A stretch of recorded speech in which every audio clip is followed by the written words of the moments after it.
మన ప్రభు అయిన యేసుక్రీస్తు పరిశుద్ధమైన నామమునకు మహిమ ప్రభావములు కలుగునుగాక. క్రీస్తు యేసునందు సోదరి సోదరులారా, కూడి వచ్చిన మీ అందరికీ ప్రభు పేరట వందనాలు తెలియజేయచ్చు ఉన్నాను. దేవుని వాక్యమైన బైబిల్లో నుండి పౌలు యొక్క పరిచర్య, శ్రమల పరిచర్య అనేటువంటి అంశం మీద మనము ధ్యానం చేస్తూ వస్తూ ఉన్నాం. దీనికి మూలవచనము ఎఫెసీ పత్రిక 3:13. ఇలాగా పౌలు యొక్క పరిచర్యలో తాను ఎన్ని శ్రమలు పొందాడో ఆ సంగతులన్నీ కూడా మనకు అక్కడక్కడ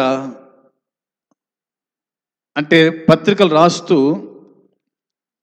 తన శ్రమల గురించి ఆయన మాట్లాడుతూ వచ్చినటువంటి సంగతుల గురించి మనము తెలుసుకుంటూ ఉన్నాం.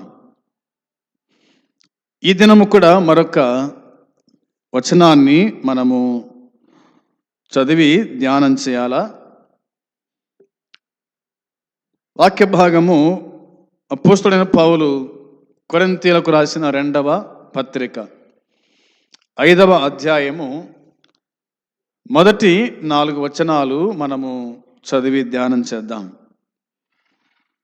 భూమి మీద మన గుడారమైన ఈ నివాసము శిథిలమైపోయినను చేతి పని కాక దేవుని చేత కట్టబడినదియు నిత్యమైనదియునైన నివాసము పరలోకమందు మనకున్నదని ఎరుగుదుము.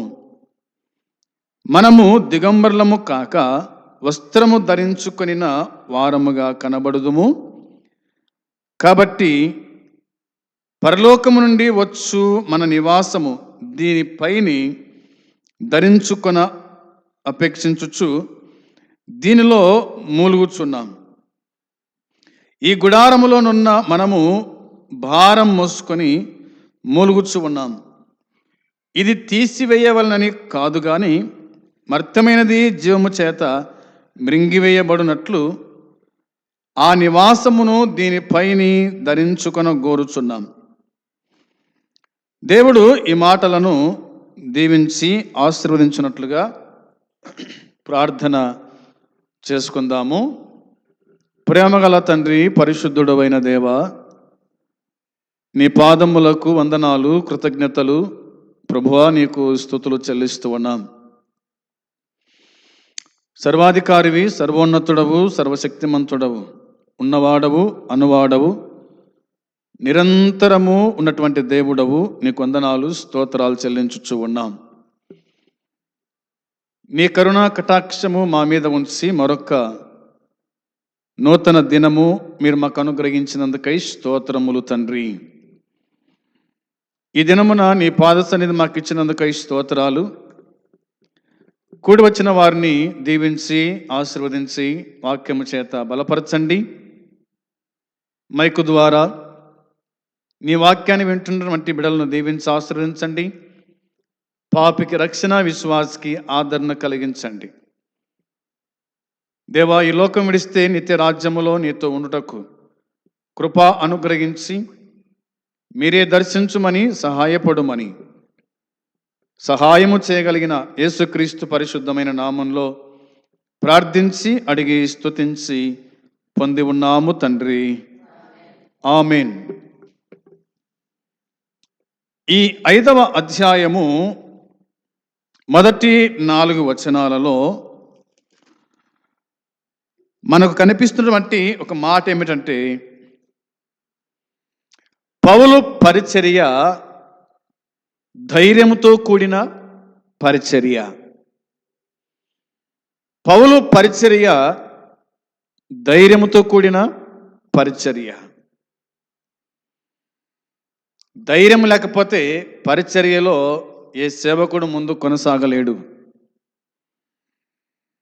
పిరికివాడు, అవిశ్వాసి అయిన వాడు ఈ పరిచర్యలో ఎప్పటికీ ముందు కొనసాగలేడు. ధైర్యంగా అడుగు వేసేవాడే పరిచర్యలో శ్రమ పడగలుగుతాడు, కష్టపడగలుగుతాడు. పరిచర్యలో పాల్పంపులు పొందేవాడు లేదా పరిచర్యలో చేరేవాడు ధైర్యవంతుడై ఉండాలి. డబ్బున్నోడు కాదు, ఆస్తులు అంతస్తులు ఉన్నోడు కాదు, జ్ఞానవంతుడు కాదు. వారు విద్యలేని పామరులు అని రాయబడింది కదా. కాబట్టి పౌలు పరిచర్య ధైర్యముతో కూడిన పరిచర్య. కొరింథీ 2వ పత్రిక 5వ అధ్యాయం రాస్తూ, భూమి మీద మన గుడారమైన ఈ నివాసము శిథిలమైపోయినను చేతి పని కాక దేవుని చేత కట్టబడినదియు నిత్యమైనదియునైనా నివాసము పరలోకమందు మనకున్నదని ఎరుగుదుము అనేటువంటిది ఈ 2 వచనాల్లో మనము లేదా మొదటి వచనంలో మనము చూడగలుగుతాం. దీన్ని మనము జ్ఞాపకం చేసుకుందాం. ఇక్కడ పౌలు మన శరీరము భూమి మీదనున్న గుడారము అని పిలుస్తూ ఉన్నాడు. మన శరీరము భూమి మీద ఉన్న మన గుడారము అని పిలిచినాడు. కొరింథీ 2వ పత్రిక 4వ అధ్యాయము 16వ వచనం కూడా చూడండి. 4వ అధ్యాయం 16వ వచనములో దేవుని వాక్యం మనకు చెప్తున్న మాట చూస్తారా ఒకసారి? కావున మేము అధైర్యపడము, మా బాహ్య పురుషుడు కృషించుచున్నను అంతర్య పురుషుడు దినదినము నూతన పరచబడుచున్నాడు అని పౌలే ఇక్కడ జ్ఞాపకము చేశాడు. బాహ్య పురుషుడు కృషించుచున్నను, వయసు పెరుగుతూ అలసిపోయి బలహీనుడగుచున్నను అతని ఆంతర్య పురుషుడు దినదినము నూతన పరచబడుచున్నాడు అని అన్నాడు. వాస్తవమే, బాల్యము ఎప్పటికీ ఉండదు, యవనము ఎప్పటికీ ఉండదు, మధ్యప్రాయము ఎప్పటికీ ఉండదు. చివరికి ముసలి ప్రాయం వచ్చి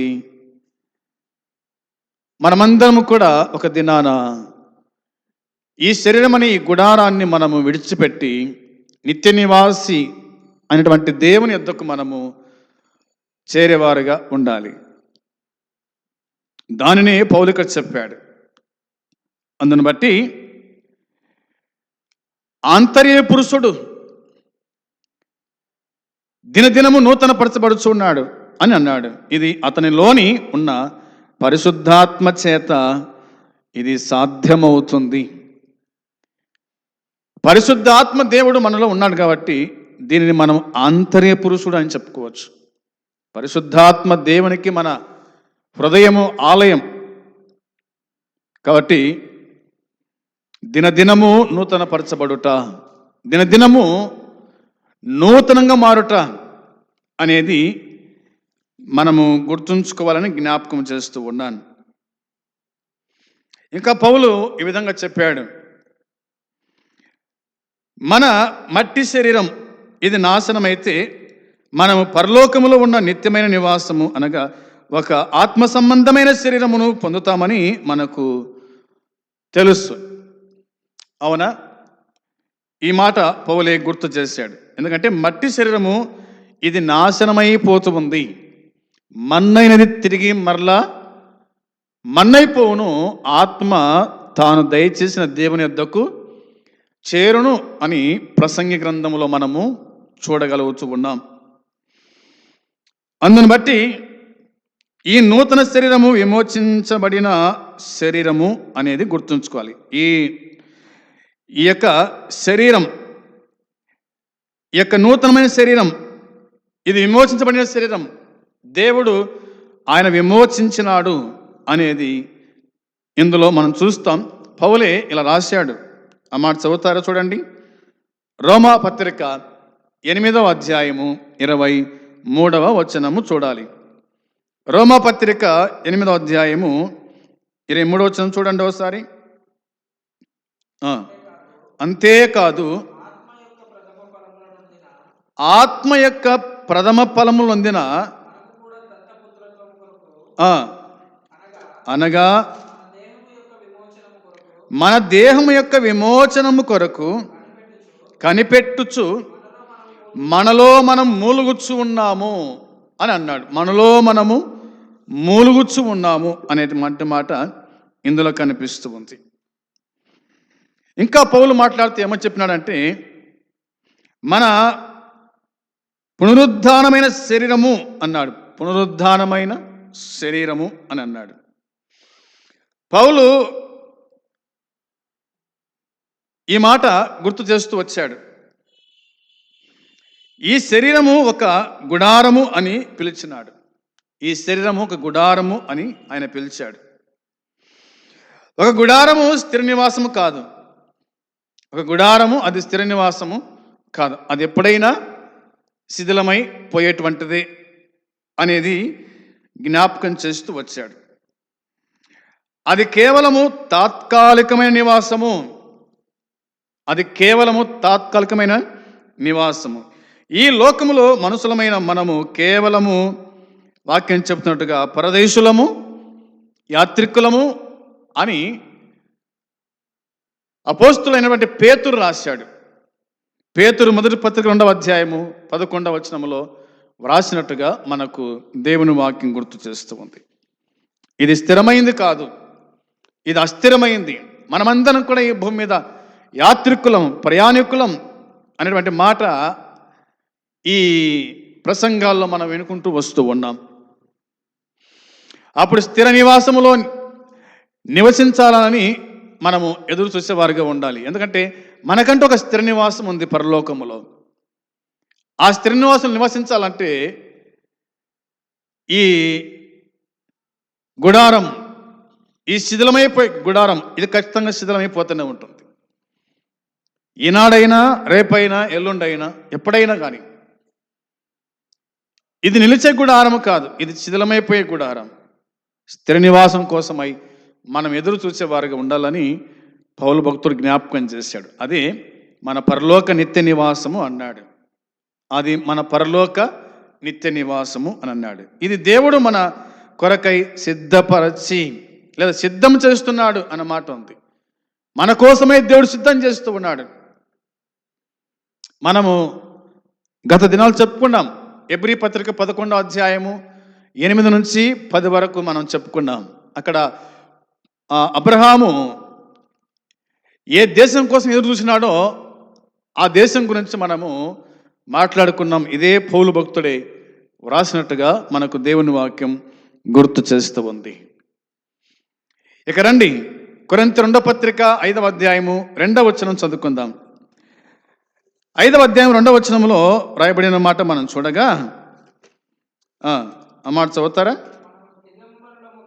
మనము దిగంబరులము కాక వస్త్రము ధరించుకొనిన వారముగా కనబడుదుము. కాబట్టి పరలోకము నుండి వచ్చు మన నివాసము దీనిపైని ధరించుకొనిన అపేక్షించుచు దీనిలో ఏం చేస్తున్నామంట? దీనిలో మూలుగుచ్చు ఉన్నాము, దీంట్లో మూలుగుచున్నాము అని వాక్యం చెబుతుంది. మనము దీంట్లో మూలుగుచ్చు ఉన్నాం. భూమి మీదనున్న శరీరం అనగా ఈ జీవితంలో అన్ని రకాలైన బాధలను మరియు శ్రమలను అనుభవించచ్చు మనం మూలుగుచ్చు ఉన్నాం అని అన్నాడు. ఒక రోజున మనం ఎప్పుడు పరలోకం నుండి వచ్చు మన నివాసము దీనిపై ధరించుదుమని మనము అపేక్షించు వారమై ఉండాలి. ఖచ్చితంగా మనం ధరిస్తాము అనేది పరలోక నివాసం. పరలోకం నుండి వచ్చు మన నివాసము దీనిపై ధరిస్తామని అపేక్షించాలి. గనుక మరి ఎప్పుడెప్పుడు మనము విమోచింపబడి పునరుద్ధాన శరీరమును పొందుతామా అని మనం ఏం చేయాలంటే ఎదురు చూసేవారుగా ఉండాలి. ఎదురు చూసేవారుగా ఉండాలి. దానినే మనం చదువుకున్నాం. రోమా 8:23లో మనము జ్ఞాపకం చేసుకున్నాం. ఇక వచ్చిన 3 చదువుకుందాం. 3వ వచనంలో రాయబడిన మాట చూడండి ఒకసారి. చదువుతారా మాట? 3వ వచనంలో, ఈ గుడారములో ఉన్న మనము భారము మోసుకొని మూలుగుచున్నాం, ఇది తీసివేయాలని కాదు గాని మర్త్యమైనది జీవము చేత మృంగివేయబడినట్లు ఆ నివాసము దీనిపైన ధరించుకొన గోరుచున్నాము అని అన్నాడు. ఈ 2 వచనాల్లో మనం జ్ఞాపకం చేసుకున్నప్పుడు పరలోకము నుండి వచ్చు మన నివాసము దీనిపైన ధరించుకున్నటకు పౌలు ఇక్కడ ఇష్టపడుతున్నట్టుగా చెప్పాడు. ఇష్టపడ్డాడు. అలాగున అతడు దిగంబరిగా కనుగొనబడడు అంటాడు. ఎందుకంటే మనము చనిపోయినప్పుడు బట్టలు లేకుండా లేక దిగంబరిగా క్రీస్తు తిరిగి వచ్చు వరకు ఉండాలి. అది గుర్తుంచుకుందాం. ఇక క్రీస్తు తిరిగి వచ్చిన తర్వాత మాత్రమే మనము పునరుద్ధాన శరీరము పొందుతాం. క్రీస్తు తిరిగి వచ్చిన తర్వాతనే మనము పునరుద్ధాన శరీరాన్ని మనం పొందుతాం. అంతవరకు మన దిగంబరత్వము మట్టిలో కలిసి ఉంటుంది అన్న సంగతి మనము గుర్తుంచుకునే వారిగా ఉండాలి. దీని గురించి పౌలే వ్రాశాడు. 1 కొరింథీ పత్రిక 15వ అధ్యాయము 22 నుంచి 23 వరకు పౌలు మనకు రాసినట్టుగా మనం చూస్తాం. అంటే పరలోకం నుండి వచ్చు మన నివాసము పొందుతామనేది వాక్యం చెబుతుంది. కాబట్టి పౌలు వాస్తవంగా కోరుకుంటున్నది ఏమిటంటే అతడు చావకముందే క్రీస్తు రావాలని అతడు కోరుకున్నాడు. కానీ అది జరగలేదు. క్రీస్తు రాకముందే తానే క్రీస్తు యొద్దకు వెళ్ళాడు, లేదా పరలోకానికి పరదేశకు తాను వెళ్ళాడు అనేది మనము గుర్తుంచుకోవాలి. ఇక 4వ వచనం మనం చూడగా, ఇది తీసివేయాలని కాదు అన్నాడు. ఇది తీసివేయాలని కాదు అంటే చనిపోవటకు కాదు, మన భూమి మీదనున్న గుడారము శరీరం క్రమేణా ఇది క్షీణించిపోతూ ఉంది. ఈ శరీరము క్రమేణా అది క్షీణించిపోతూ ఉంది. కాబట్టి మన బలహీనమైన మృతతుల్య దేహములో భారము మోసుకొని మనము మూలుగుచ్చు ఉన్నాం. ఇది బలహీనమైన శరీరం, ఇది మట్టి ఘటం అని దేవుని వాక్యం గుర్తు చేస్తుంది. కాబట్టి ఈ శరీరం ఉన్నంతకాలం మనం ఏం చేస్తామంటే మూలుగుతుండాల్సిందే. అంటే ఏదో ఒక రోగం, అవునా, కాలికో కంటికో నెత్తికో మరి శరీరానికో నాలుకకో మరి గుండెలకో ఇట్లా ఏదొక జబ్బు చేత ప్రతి మానవుడు కూడా మూలుగుచ్చు ఈ గుడారాన్ని ముగించుకొని వెళ్ళిపోవాల్సిందనే సంగతి మనము గుర్తుంచుకునే వారిగా ఉండాలి. పౌలు కాలంలో అనేక మంది క్రైస్తవులు చనిపోయినారు. ఆ సంగతి తెలుసు. ఆనాడు చనిపోయినారు, ఈనాడు కూడా చనిపోతూనే ఉన్నారు. అవునా?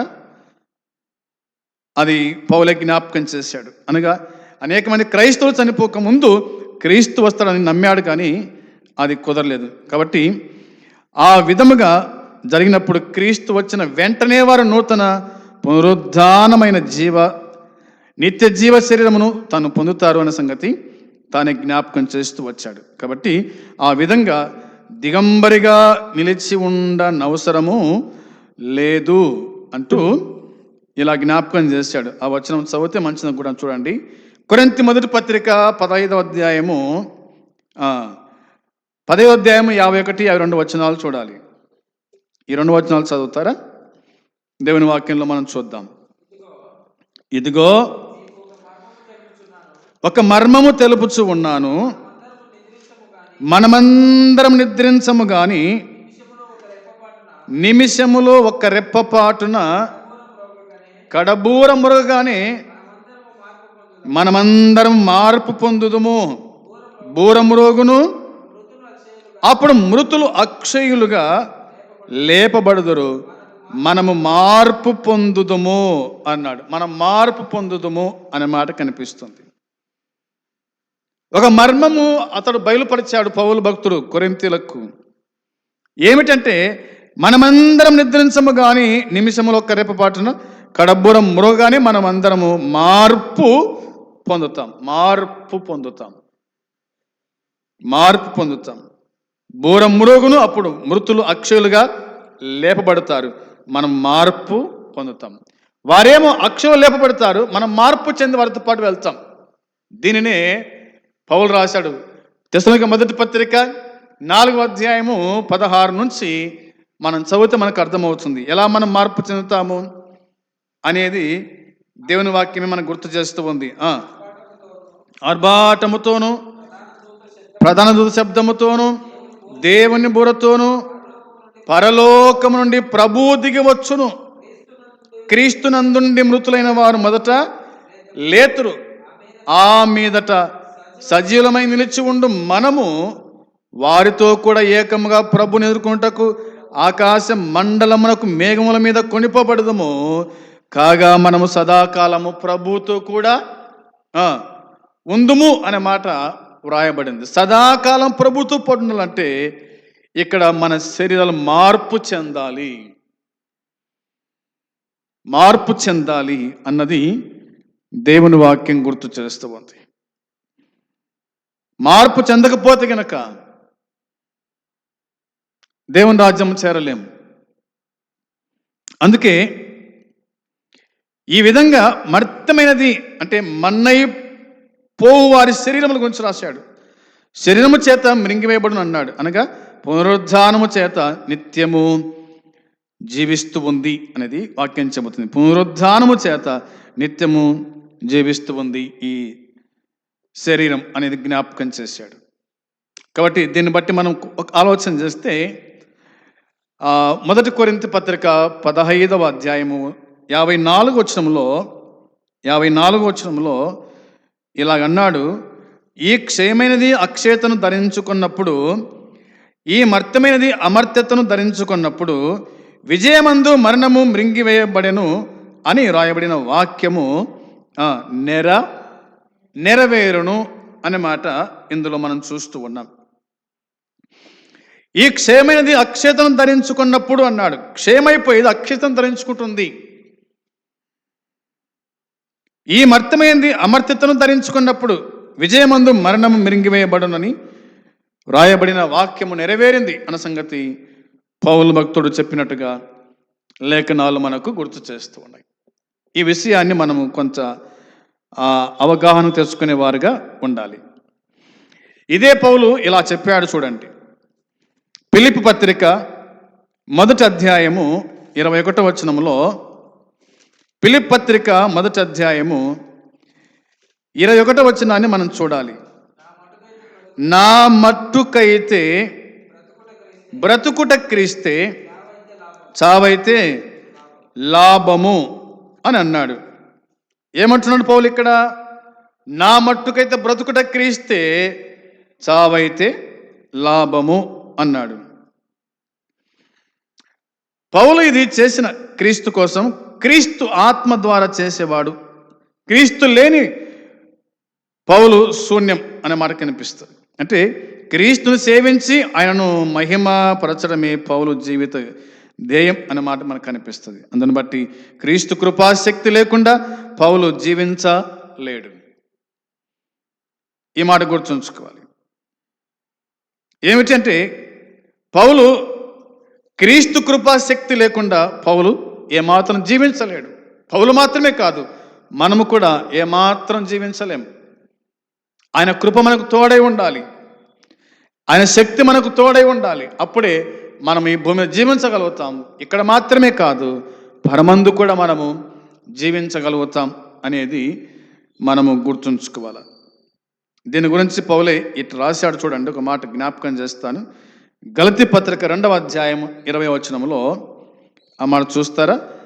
గలతీ పత్రిక 2వ అధ్యాయము 20వ వచనం, నేను క్రీస్తుతో కూడా సిలువ వేయబడి ఉన్నాను, ఇకను జీవించువాడను నేను కాదు, క్రీస్తే నా యందు జీవించుచున్నాడు. నేనిప్పుడు శరీరమందు జీవించుచున్న జీవితము నన్ను ప్రేమించి నా కొరకు తన్ను తాను అప్పగించుకుని దేవుని కుమారుని యందలి విశ్వాసము వలన ఇది జీవించుచు ఉన్నాను. పౌలు భక్తుడు రాసిన మాట మనం గమనించే వారుగా ఉండాలి. ఎంత గొప్ప మాట రాశాడు ఇక్కడ పౌలు. ఈ మాట చెప్పడానికి పౌలుకి ఎంత ధైర్యం ఉందో చూడండి. జీవించువాడు నేను కాదు అని అన్నాడు అన్నమాట. నా యందు క్రీస్తే జీవించుచు ఉన్నాడు అని ఆయన చెప్పినట్టుగా లేఖనాలు మనకు గుర్తు చేస్తూ ఉన్నాయి. నేను క్రీస్తుతో కూడా సిలువ వేయబడినాను. నేను క్రీస్తుతో కూడా సిలువ వేయబడినాను. ఇకను జీవించువాడు నేను కాను, క్రీస్తు నా యందు జీవించుచున్నాడు.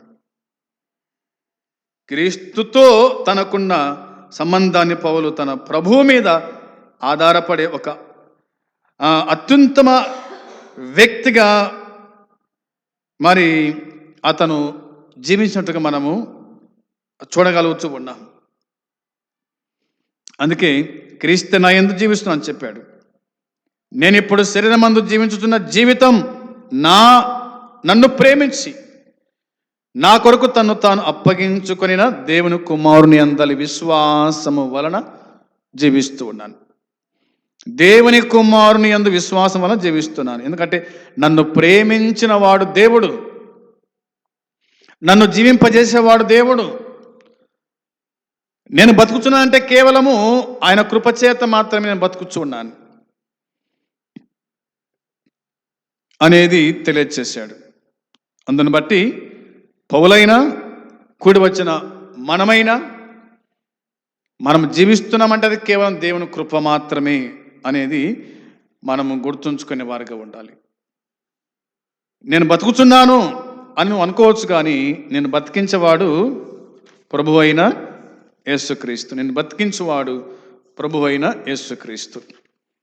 మనము ఈ దినము చూసామంటే, ఈ నూతన దినం చూసినామంటే అది దేవుని మహాకృప వల్లనే మనం ఈ దినం చూడగలిగినాం.